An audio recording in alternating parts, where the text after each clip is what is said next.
Hello there, my darling dragon friends. My name is Ariel. I am the Sassy Dragon, and today we are going to be smelling and reviewing number 5, Le Eau by Chanel.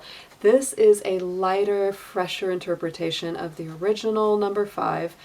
This was created in 2013 by Olivier Polge, who has a huge dossier of fragrances in his repertoire. So this one came out, again, like I said, in 2013. One of the nicest things I think about this box is that it has this really nice little sleeve with kind of an embossed impression of the bottle shape. Underneath is the actual box itself, and then opening this up, you get even more with this one. The presentation on this one is so beautiful. It even has a little sleeve around the fragrance. And the bottle is the classic Chanel bottle. It is, really got this nice light, bright quality because the perfume inside of it just really doesn't have a whole lot of color. Maybe very, very light cream tone, but it is almost as clear as water coming through. It's a really beautiful bottle. I really enjoy this one, guys, and we're going to break down the notes for you here as well. It definitely has the aldehydes, which is kind of the classic imprint of number 5. So it does start out with those aldehydes, which are, chemical compounds that are derived either naturally from fruits and citrus, or they are done synthetically in a laboratory. But it really gives it an interesting quality, a little richer, a little bit almost soapy, almost sharp at times with aldehydes. It's sort of how my nose interprets them. So we're going to go ahead and spray some of this on.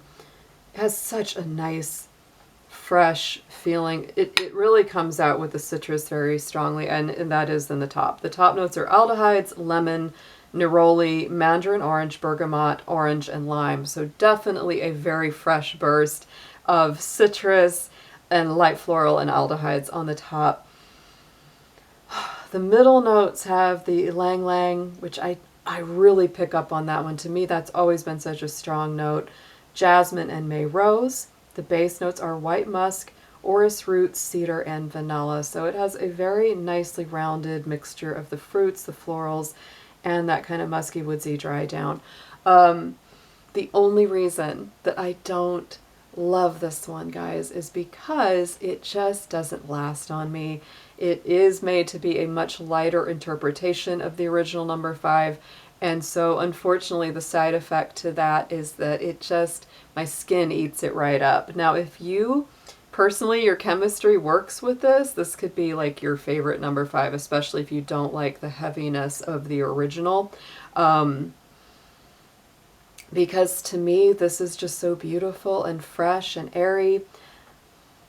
It really is, once it dries down a little, it's seamlessly blended. It really, it has all of the notes in there, very, very well represented.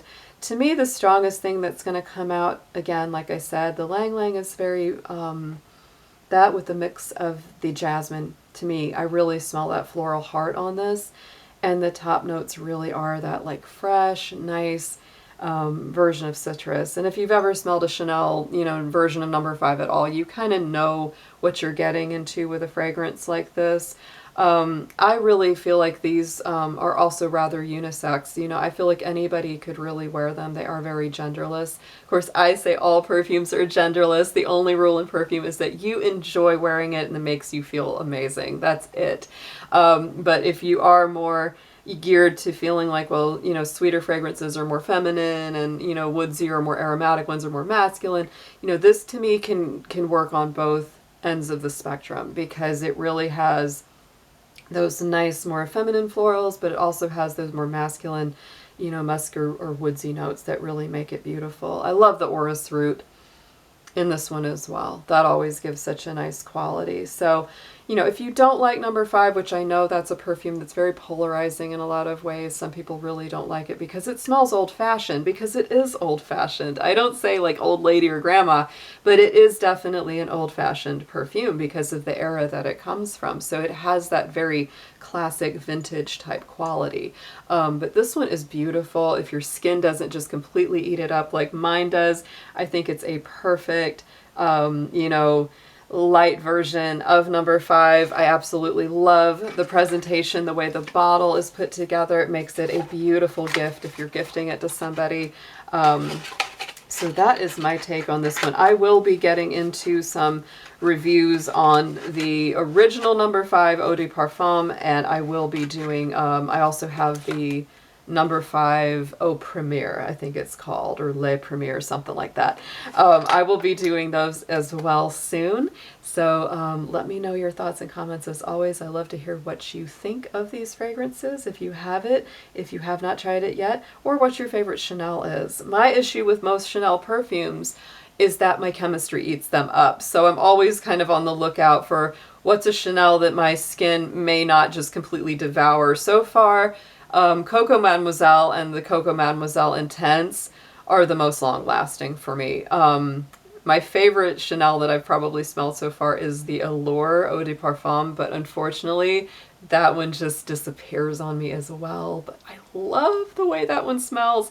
So let me know your thoughts. If you have more experience with Chanel perfumes than I do, please let me know what you think is a good long-lasting one, and I will do my very best to get a sample or a bottle and try it for you. Best wishes, guys, and have a wonderful evening. Take care.